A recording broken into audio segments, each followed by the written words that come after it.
What role do men play in creating space? Well, that question is quite related.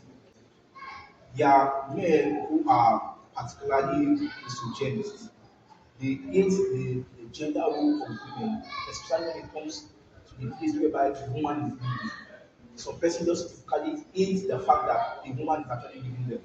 Some person just hates the fact that there's a position here and there's a woman. In fact, many persons in a bid to execute this, they misquote the scriptures that says the woman should keep quiet in church while the others speak. That's not really the way it is. Some persons generally don't want women to make a sound wherever they are. Yes, you don't talk, and that's not the thing. There was a time whereby fathers, or let me say families, they barely school their female children. They school only the men, and they say the woman should go to the kitchen, wash plates, go and cook. There are some persons who believe when when you give birth to female children, to them it's a waste. That has totally changed in times now, whereby even some male are not as industrious, are not as successful as many male children. So that narrative is changed, not even changing, it's changed totally. So they have to understand that in this generation, there is a voice for a woman.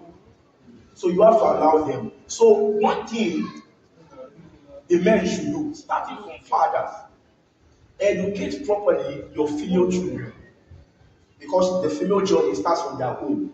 So the father himself has to understand that this is my daughter and I have to create a space for her. Educate her properly. You are siblings to a woman going to wealth, become their strength. There are sometimes they have some weaknesses, and you who are their siblings understand what they are doing, become their strength. Now, if the husband understand the kind of person you are married to. Some persons, they are women of purpose, yes. They are people who are meant to be impactful, but they married a man who killed their dream. I know of a woman who she was a minstrel, divine minstrel of God.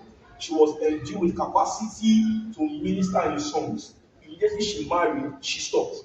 What happened? She was limited by her husband. There has to be a balance in marriage and in ministry. There has to be a balance in marriage and in purpose.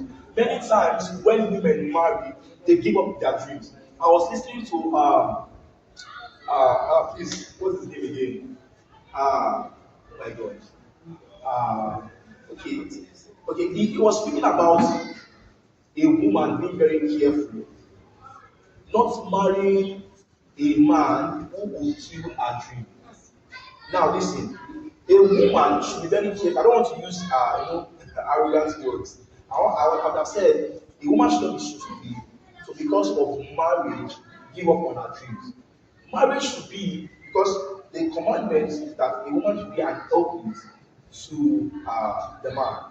When you are married, you are marrying to become one. You are not married to become lesser. You understand now? You are marrying a man to become one, not to become lesser.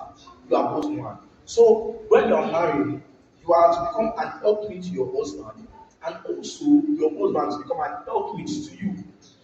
So in marriage, this is what happens. While you are making sure that your matrimonial base is okay, there has to be a space for your purpose also. That is why when you are choosing to marry, in your days of courtship,